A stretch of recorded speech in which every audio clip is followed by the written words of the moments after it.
from spending 2 rupees on a chai to spending 700 rupees on a coffee. What changed? We were a country of 2 rupees की टपरी वाली चाय.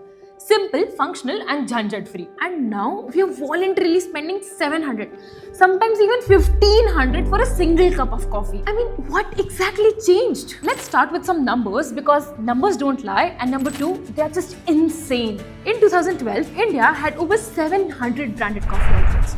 Today, that number is 4,000. The cafe market is valued at over 18,000 crores and is projected to cross 30,000 crores by the end of 2030. I mean, that's literally a CAGR of 10 freaking %. Starbucks has over 350 plus outlets, and Blue Tokai seems to be opening a new one every single week.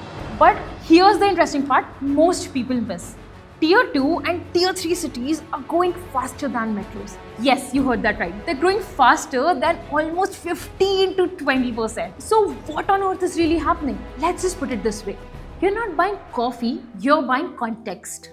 You're paying for warm lighting, soft jazz, cement walls with abstract art, and chairs designed for 45 minutes of warm conversations.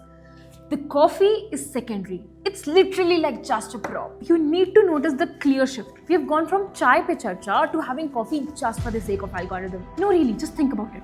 How often have you waited 25 minutes in line just to try that 600 rupees blue matcha latte you saw on Instagram, clicked photos, posted it, only to realize the taste was not even that great.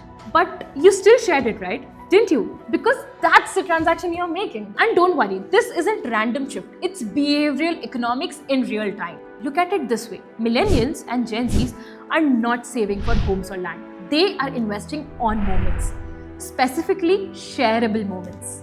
A 700 rupee coffee today functions as a social currency.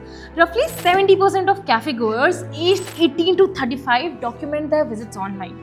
The experience just feels incomplete without the post.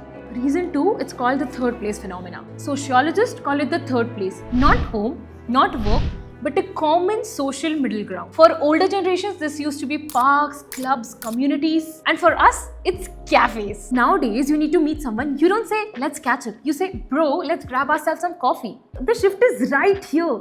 Cafe culture is embedded so deeply that we don't even notice it anymore. And to be fair, not all of this is performative.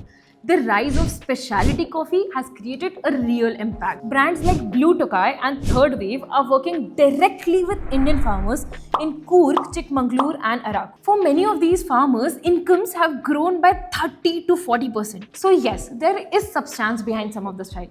But let's not romanticize it either. Look at it this way. If you're spending 5,000 rupees monthly over a cafe, which many urban professionals do, that's 60,000 rupees a year.